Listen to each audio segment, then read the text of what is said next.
So please give him a warm welcome, Juhani.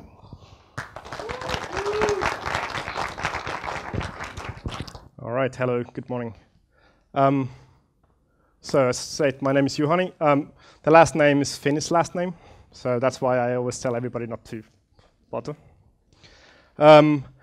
So I'm an Android developer, but I like design, so I'm going to be talking about why design matters in Android, and especially when designers give you something, why it matters. But firstly, I'd like to know who you are a bit. How many of us are Android devs? Okay, how many of us are Android designers? Yes, that's designers. It's amazing. You might be a little bit bored, but maybe you get something here. You can laugh at these developers. Then there was something else, but so why I want to talk about this is, so I wrote a blog online, and I complain about design. I'm not the designer, but I find problems and I talk about why they're wrong, and I try to encourage people to make them better. And I get this kind of feedback a lot. So the most common feedback from developers about when I point out design problems in applications is they're like, well, the user's going to figure it out, doesn't matter. Right? Or you're just nitpicking, shut up. Oh, you hate Samsung, right? Which I kind of do, but that's beside the point. So these are comments from my blog posts. These are the two blog posts that triggered most of the comments. This one on the left is Samsung's Winter Olympics application. I don't know if it's available anymore, but it was hilarious.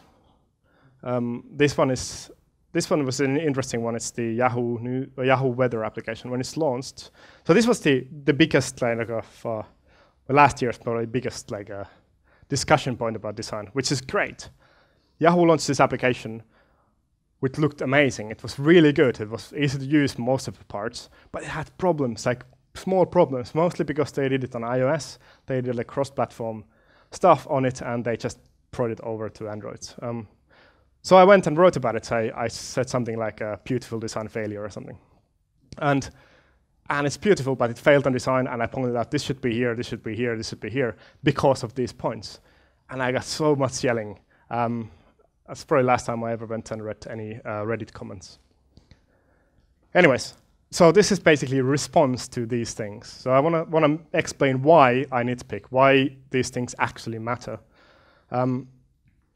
And we're going to be talking about design guidelines and design patterns, how they work, and the smaller parts of it. I assume you already know about action bars and toolbars and so on, but we're going to look into details of them. I might use this one. But as it's a design talk, we're going to be talking about doors. I'm not the designer myself, but I've seen designers talking about doors, so I'm going to do the same. No, there's actually a point about this. The whole idea is that door actually is a design pattern. Door solves a problem. We have a wall, we need to get through it, and we found out the way to do it. If we just make a hole, it gets cold in the winter and so on. So we found a solution. And we've been doing it for ages. We've been adding accessories to our doors. We've been using accessories in ways that weren't meant to be used. We made mobile doors. We put doors into our doors. We try to make people not to use our doors because our door. We found new novel solutions for flow problems. There's too many people going through and it doesn't work and cold goes through. We found problems and solutions. And we created different styles of doors. And we even automated them. When you automate, it's great. When it doesn't work, it's useless. The whole point of this start of this thing is that we use them all the day, every day, all the time, and we usually don't have to think about it. If you look at this thing, you instinctively know how it's going to work, where you're supposed to grab, what you're supposed to do, and so on. Sometimes the door designer fails, and you have to start putting labels how to use it, and that's a failure of the design. You should be able to communicate push or pull without it. And some countries still use outdated designs that are unusable. I don't know why they do it. So yeah, what we do software, it's the same thing. We use it all the time, and we don't want to make the user think about how to use the software. And there comes the design guidelines. Android 4 was launched, and we got the Hello guidelines. The Hello guidelines didn't really work that well. The problem with Hello guidelines was that Google wrote them for developers. Designers looked at them like, this is not what we need. And Hello came, and now replaced by material design. We're not going to be talking so much about material design. There's better talks about it, especially online. You can look at the I/O talks, for example. But the point of the guidelines is to create consistency in the UI, add visual cues how things work. So it describes the information hierarchy and the actions, and allows you to find what you're looking for. And what you want to do with it. The thing is that a lot of Flutter people are always, they say that it's easy to understand it, easy to do these things. And when they were looking at the Yahoo weather application or whatever, they were sitting in the office and sitting there, and they had undivided attention to the application, and they were doing that. But remember, you're designing for these people. You're designing for these guys. They're in the tube, metro, whatever it's called in this country. They pull out the phone for 2 seconds. They use the application to put it back. And the point is that your application uses not continuum. The application you have, they might pull it out 2 hours later, and they don't remember what they were doing. If you assume that the people were doing your application, using your application in one sitting, you're doing it wrong. You have to help them, this kind of 2 second, 2 second, 3 second usage. So this is the other question I always get. I whine and bitch about design guidelines. I say, follow the design guidelines. And then people go like, but that's boring. Look what Google done. And they did this. This was the Hello. This was the Google application lineup at Hello times. And I actually thought this was great because it allows us to make the applications that pop out. All the Google's applications were gray, boring, everything. Of course, it's changed now. Now it's very different. But anyways, apps don't have to look the same. Design guidelines don't define how they look. It defines how they work. So when we talk about design patterns, as doors, design pattern is something that solves a problem. That's what it literally means. That's where it comes from programming, in saying we had a problem and we found a way to solve it in a nice way every time. So let's do it that way. So it also leads into things like, if you don't have a problem, don't use the design pattern. Let's talk about a couple of them. Toolbar, which used to be called action bar, is now called toolbar. It's exactly the same, but the differentiation it's actually quite interesting. So what Google did with the change to toolbars, the same functionality, same pattern, solved the same problem, but they now brought it as part of your application view hierarchy. It's now as part of your application. It was kind of kept a little bit out of it before. It was this abstract component you couldn't have access to. You couldn't really do anything about it. Now it's just another view in your application, so you can do more things with it. It's more flexible. It's no longer just this bar. It doesn't have to be same height every time. It doesn't have to be this, but it solves the same problem. There's still some functionality in it that's important. And the point of doing these things, the things that work the same way should look the same way. That's the point. Then you can extend things. This is the old Talon application, and they do things like pop-up has action bar, a toolbar. And you know how they work. You know that the 3 dots here does the same thing. It actually does the same thing. These are actions that act on this content here. That's why you shouldn't do things like this, where you kind of, well, this is a borderline case. This is not too bad. This is an application that decided that they don't care how apps should look like, and we just do our own way, probably some HTML crap. It's a title in the screen, still helps. There's no action, so whatever, right?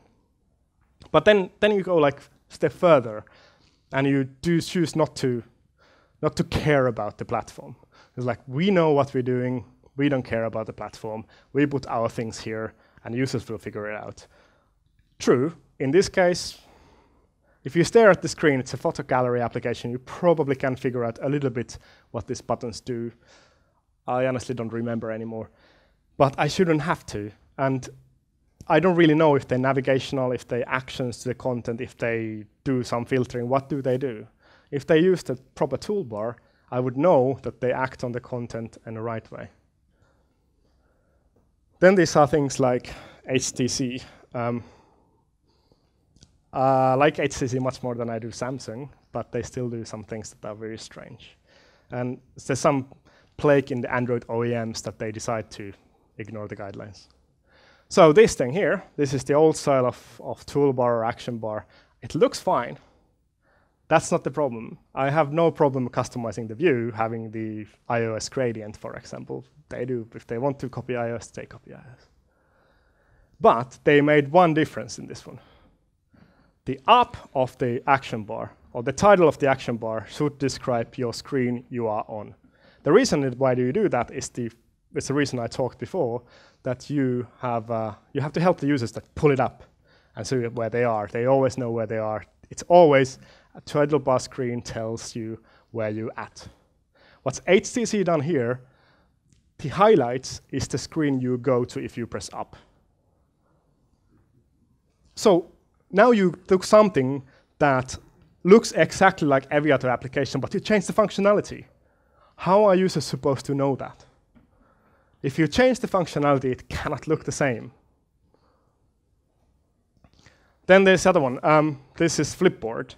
And Flipboard is a nice application, good application. They've done some very nice things. And they appreciate it by the design community as well. I think they do the action bar a bit wrong. This is a matter of opinion a little bit more, but this is something that I want you to think about when you do your action bars or toolbars. Toolbar is a level up in the view hierarchy because it acts on the content. The content, all the actions are specific to the content. In the Flipboard, when you flip through the articles, the whole page folds. It's quite nice animation. It feels very good. But they bring back the action bar down as well. So they say, okay, the action bar is part of the content, makes sense. But the drawer navigation that is on the left-hand side, that also moves. It's a minor detail, but what does it communicate to users? It does say that the drawer is part of this page I just flipped over, because that moved as well. The drawer is not part of the application, but it actually, in fact, is. So now you're communicating the wrong thing to the user again.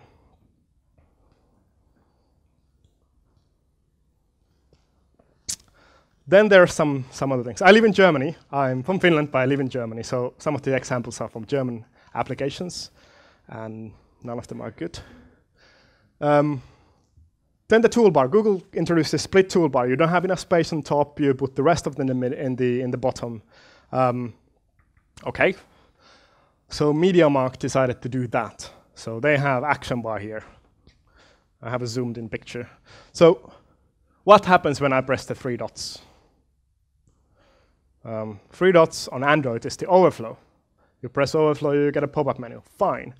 But they decided to use it as tabs. So on the MediaMarkt, these bottom bar are tabs in here. They use the same icon we have, but they are tabs. Whenever you move, you go to settings or whatever. And now you confuse the user totally. You use a component, you use an icon that is a defined way of working on Android, and you do something else with it. At least change the way it looks. Just don't take the component that's already done. Also, Android doesn't have tabs on bottom, but we discussed that later. Well, Aldi decided that they need 2 action bars. The top one is actually the Android's default action bar. They just haven't styled it, and it looks like crap. They use some strange icons. I don't know what they do. And then the crappy HTML content has another toolbar in there, and it doesn't work. But you can do better. If you're Deutsche Bahn, you need 3 action bars.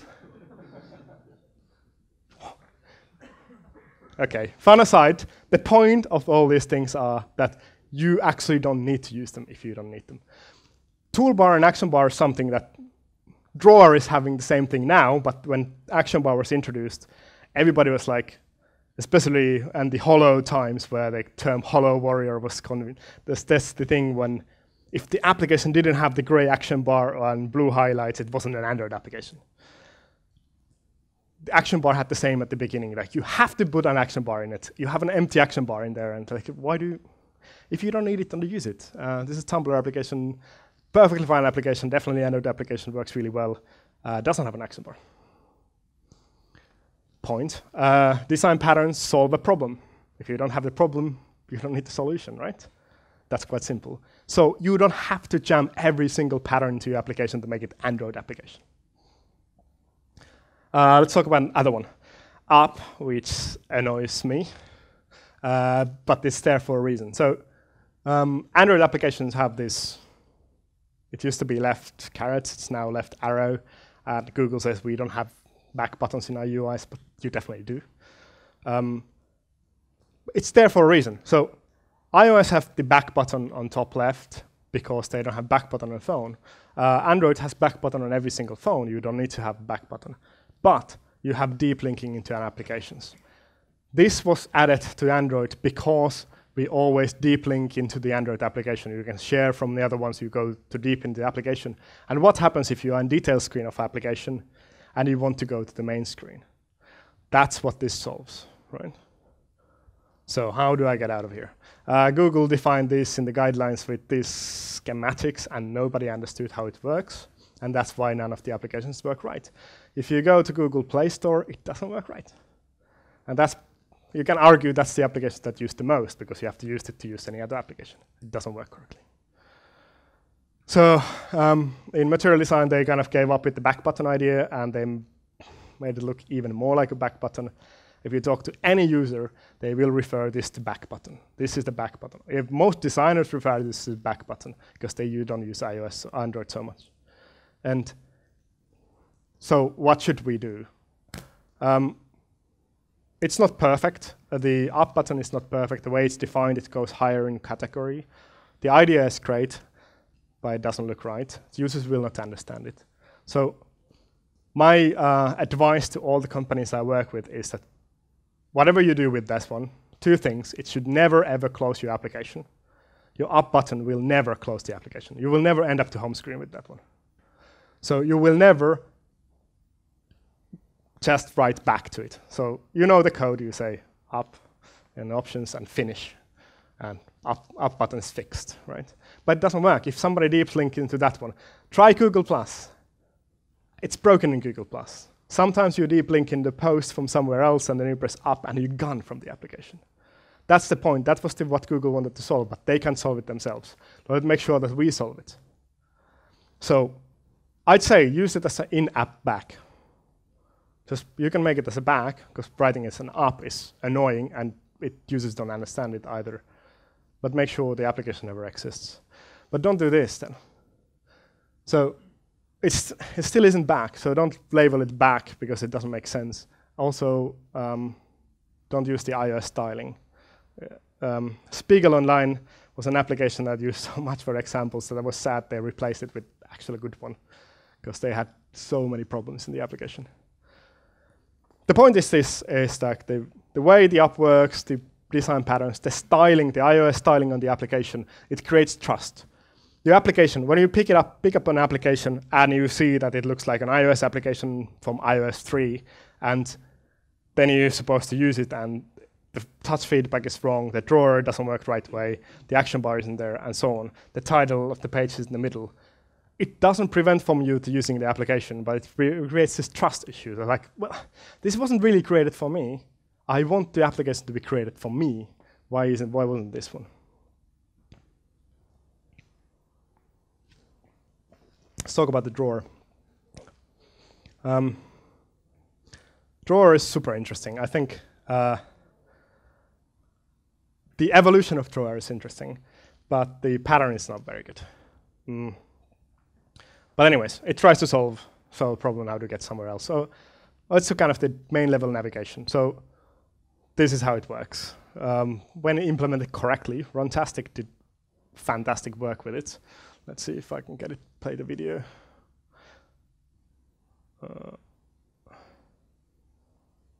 It should play a video. Yes, it plays a video. Good.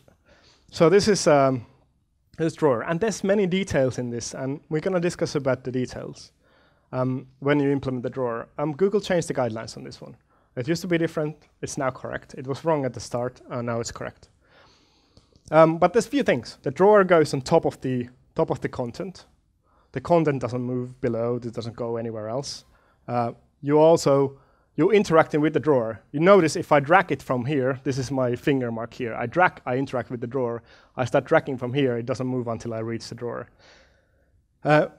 Things like this are not accidents. So they communicate to the user again that this is what you're interacting with. I'm touching this thing that moves. This is what I'm doing. So if you don't have the skills to push the design to a new level and have reasons to do something else, do this. Google has put a lot of thoughts into it, and other designers have put a lot of thoughts into it. The guidelines, they might change. The next iteration might be different, but I'm fairly certain it's going to be better. It's going to get better and better and better. So follow the guidelines unless you have a way to fix it. So here's an alternative. This is another application. So this is another implementation. And it looks kind of nice. This is done probably before the guidelines were and the code was available to users. But when you move this thing, you're actually moving the content. You're not moving the drawer. The drawer is behind the content, and the toolbar stays there. So it communicates a few things. Firstly, the toolbar is behind the content. It means that how it is supposed to interact the thing that is on top of it. That doesn't make sense in our brain. The things that are top act on the things that are below. Also, when I want to see the drawer, why do I have to swipe this thing away to see the drawer? Why can't I pull in the drawer? It makes difference. It really makes a difference. So then Google started changing things around because the drawer was below the action bar, and then it went to top and so on.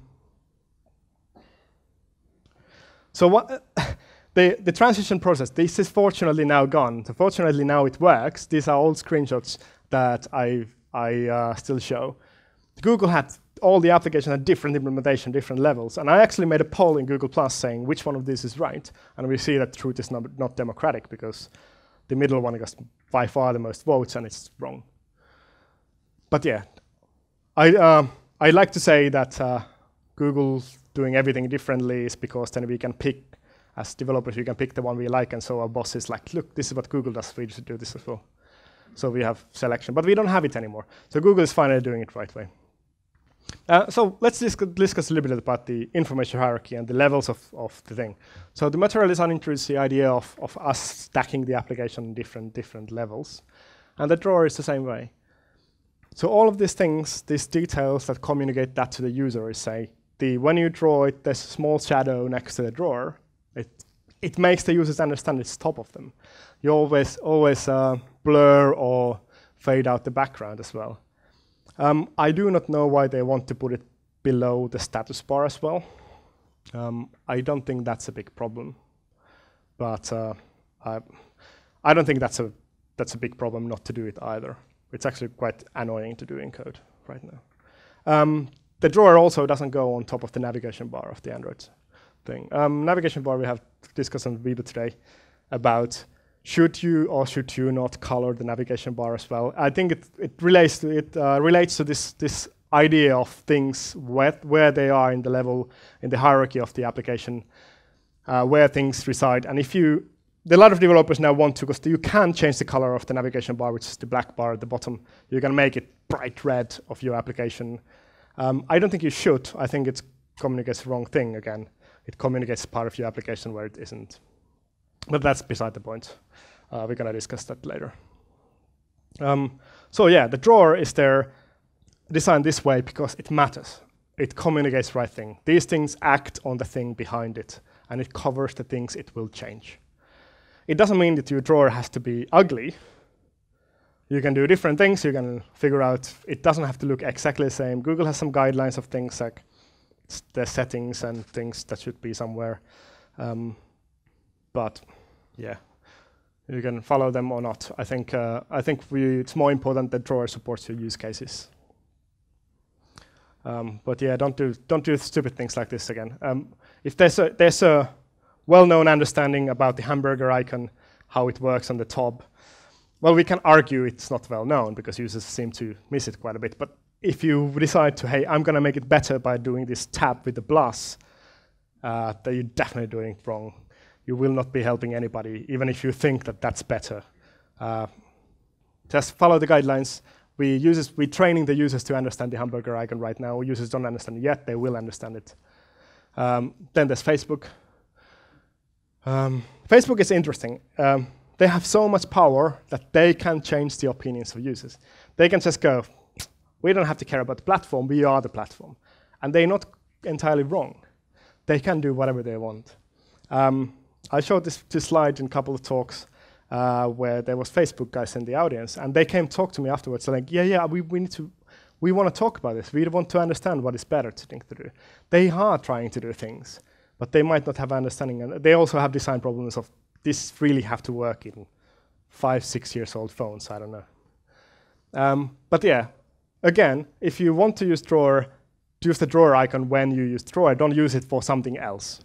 And especially if you don't need it, don't use it. This more the drawer than anything else. Your application is still fine Android application if you don't have a drawer.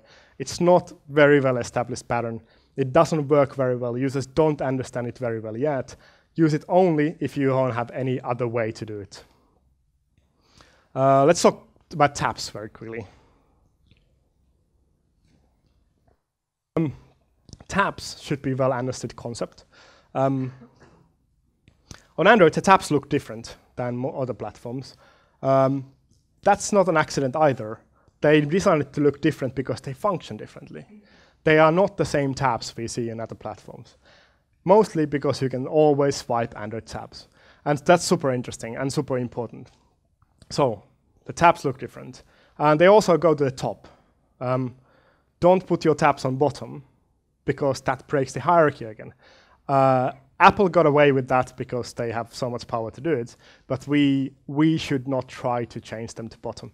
The argument for reach is not there because you can swipe them. If you have 2 levels of tabs, like the TED application has, if you have bottom tabs, you don't know which level is higher up in hierarchy and which level is so on. So if you have top tabs, it always goes from top to bottom. It's easy to understand which level of tabs is better, which level of tabs hierarchy is higher. You can also customize the looks a little bit. Just use the underline, because that always communicates swipeability on Android. So these things are there to help the user again. They just glance the UI, they understand how it works. Facebook again. Okay, let's make an example how to do tabs wrong, because Facebook. If this video works. I open Facebook. I go to the drawer tab. I go to events. I go back to this one. What happens when I press back now?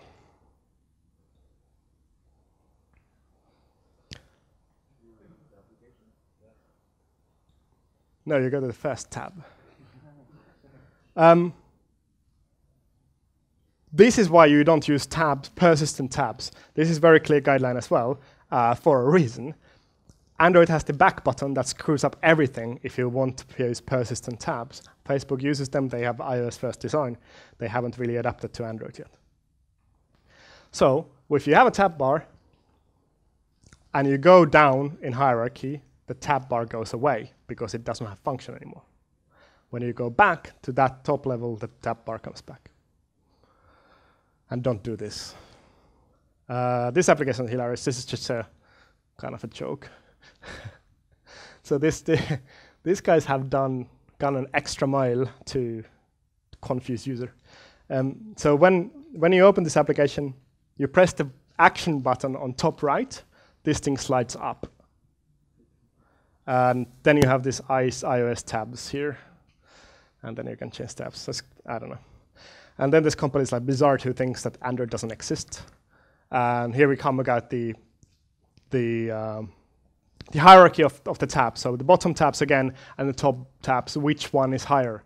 If I swipe the screen, which one is going to swipe? Well, none of, in this case, because it's an iOS application on Android. But if they would, which one would swipe? On an iOS user, this is very clear. Because iOS, the bottom tabs is persistent tab bar that is always there, that is part of the navigation. But we don't have the same thing. Our users don't even understand the same thing. Let's talk about transitions very, very quickly. Because this is an interesting topic again, and we see a lot of things here, especially with the L, that is kind of scary. When you move between activities on Android, there's a default animation. On L, it's a bit different than before, but the animation is there. I had a discussion with the guy who made the Tumblr application, Kevin, and he was really in the opinion you should always overwrite the transitions because they look ugly. They kind of look ugly. It's not a very nice transition, but I don't think you should replace them. This is one of those things you should never overwrite, because the backstack on Android is super confusing. The users don't understand the backstack, but because the transition always works the same way, it tries to make the users unconsciously understand what the back button will do the next. Same thing. This is actually cool on L, when you go between applications. So it has this subtle 3D transition. This wasn't before L. So it is different when you go between the applications, when you change the application context. You might not even notice it consciously, but because you use it all the time, it kind of makes you understand, okay, I changed something. Something changed now. Something's different. But then you do things like this. So this tab navigation is fine, I think. I don't know why would you do that. Then I went to another article. It's rotated. And then I swipe between a tab. And then I swipe back. So they've written a lot of code to make this work. And I bet the customer was amazed in the sales meeting this was shown at. But this is super confusing. Why? Because it doesn't tell the users where you are. All of these things should be put into the application to help the users to figure out what's there. And then you can add user delight later. Then you add the cool stuff later. Here's another one. This is actually quite a good application, but this is kind of strange. You swipe, and then the up button appears, which indicates you kind of lower there. But you just went through the tabs, and tabs should always be higher level. Then I tap, and there's a similar animation, and now I'm lower. So again, they confuse the user by adding this similar transition here and playing with the up button when you go between tabs. I think it becomes difficult to understand where you're at in the application. If you do things, you overwrite the wrong things. If you have extra time on your project, there's a lot of things you can do very cool. But try not to mess with the core navigation of your application.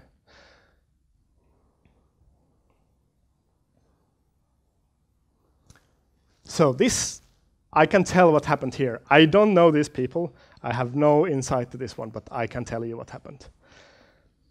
There was a developer who was just starting with Android, found out these things, they've been playing with them, and he found a way to do really cool transition with the rotation animation. He played with it as an experiment, saying, hey, this is kind of cool API, I'm going to play with that. And somebody in the sales saw it.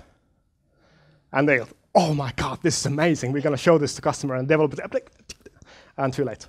And what happened then? The guy ran into the sales meeting with the customer and said, like, this is what we're going to do with the customers. This is amazing. We're going to have this one. We need to have this one. And then the developer came back saying, this doesn't make any sense. Try using it 10 times. Yeah, but we already promised the customer. So. And now we have this. So be careful when you show these flashy things, because you can do amazing things with the Android. Be careful when you show this to people who don't really grasp the facts. Use the time wisely. Don't do this. Other one from the same application, the other application we saw before, it's actually quite nice, but there's minute detail in this one. I press the article picture here. It zooms out, nice. And I press back. It slides out. Why is the back animation different? First time I used this, I was honestly confused. I thought, where am I now? But I was on the same screen. So if you zoom out from a picture, you should zoom back in when you go back. So help users to navigate both ways. Help them to understand where they are. And Android L allows us to do really super nice things.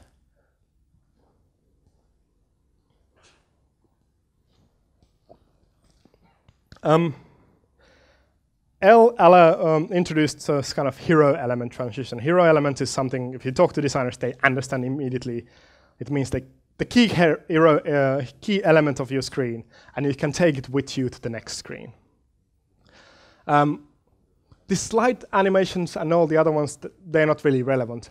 But the point is that you navigate in this application, you always know exactly where you are, even if you're not pressing the buttons yourself. Every single thing was thought out. You take one of the items, your eye follows it automatically. Example of doing it wrong. So this is a Talon application that Android 5 was released. These guys threw together to a demo together in 2 hours, 3 hours. And they did wrong, but they later fixed it. But this is an example how to do wrong animations with Android. Again, they're using this explode animation. Unfortunately, L code, you can do this with one line of code. Never add that one line in your code, because it just makes everything wrong. So everything moves once. The way our brains evolved to see movement is that we focus automatically on movement. We automatically focus on one thing. If everything moves, our brain don't get a fix, and we just don't know what's going on. If one thing moves, we know what happens. So this is what it looks now. Basically the same transition.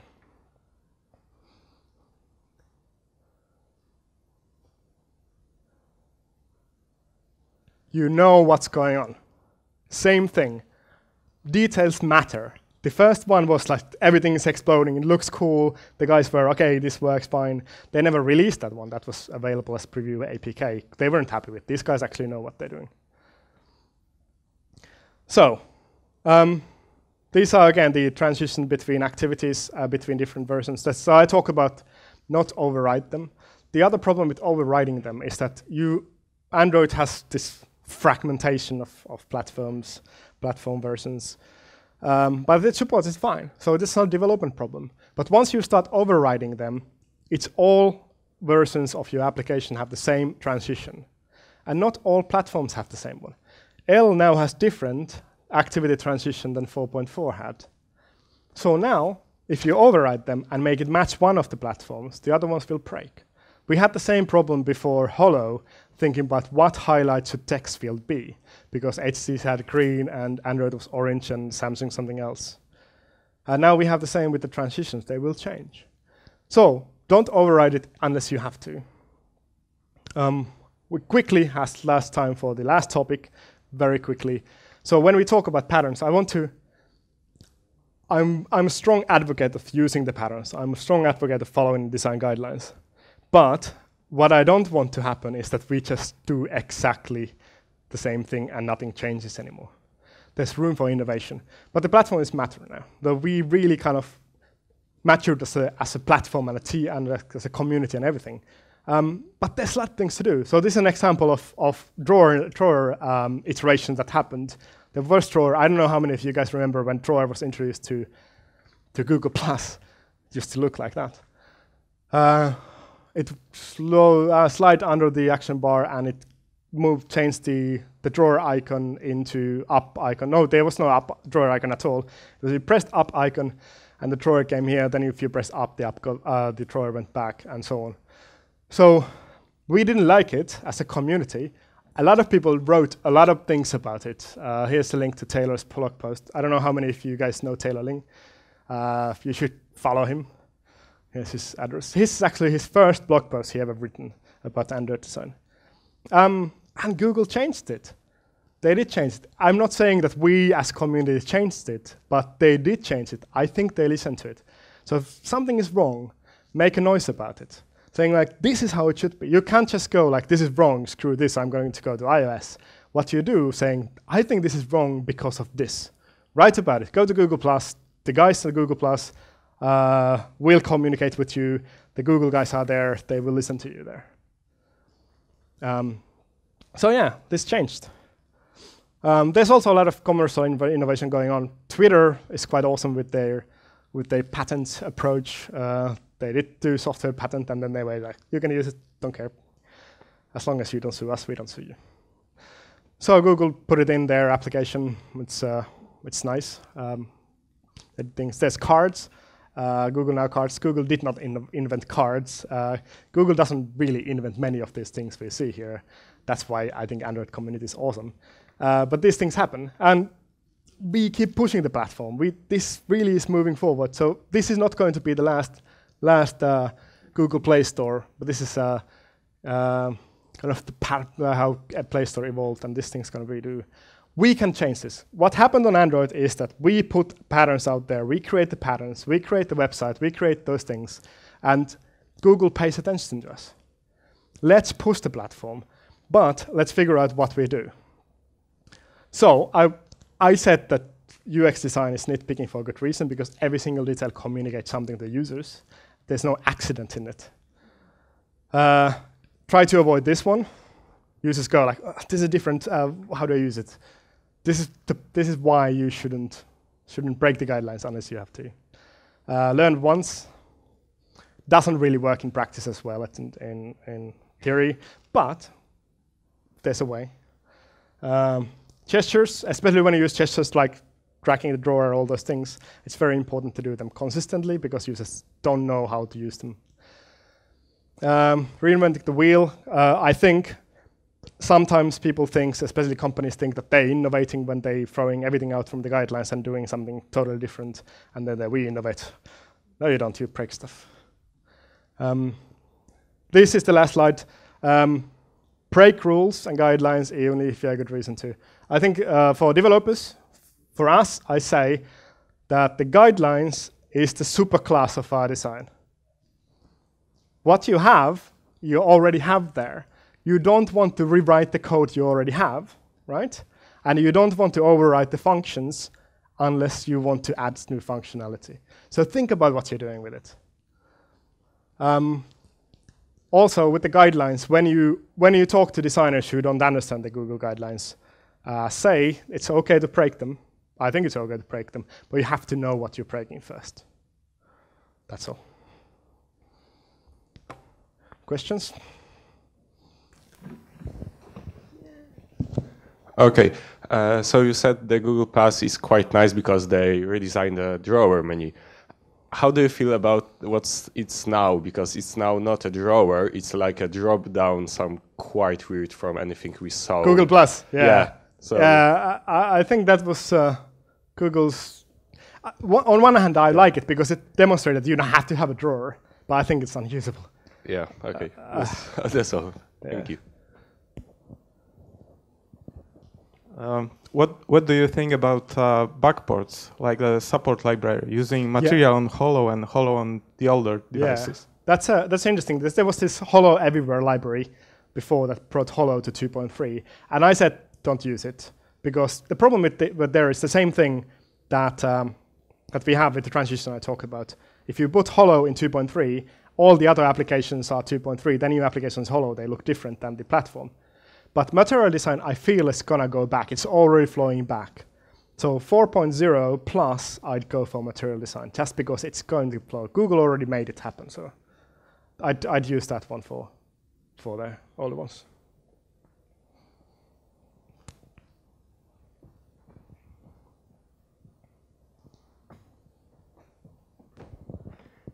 You emphasize use of these patterns, but it seems that they change very fast.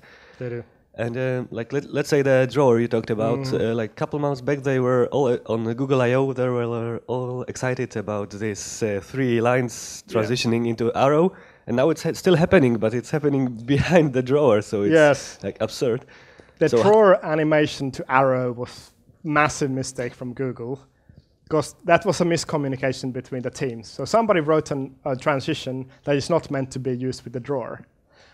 What happened is that if you go to download the new Runtastic application, it's a good example of how to use that animation. On Runtastic, when you go deeper into navigation, when the drawer turns into up, it just goes like this. It should not happen with the drawer. Design patterns do change and they evolve, and I think that's a great thing.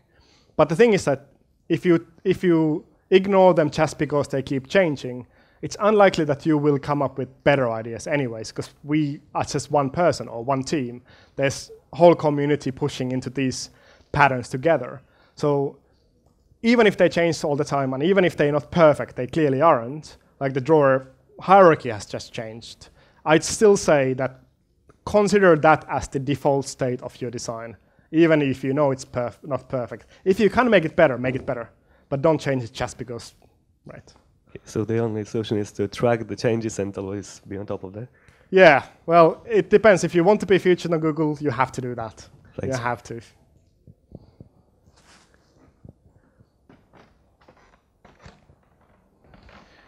Do you have any other questions? Okay, you can always catch Juhani during the break. So thank you very much. It was Thanks. a very nice talk. And please, I would like to remind you that if you enjoyed this talk as much as I did, please rate it and please give thumbs up to Juhani. Thank you very much. Thank you.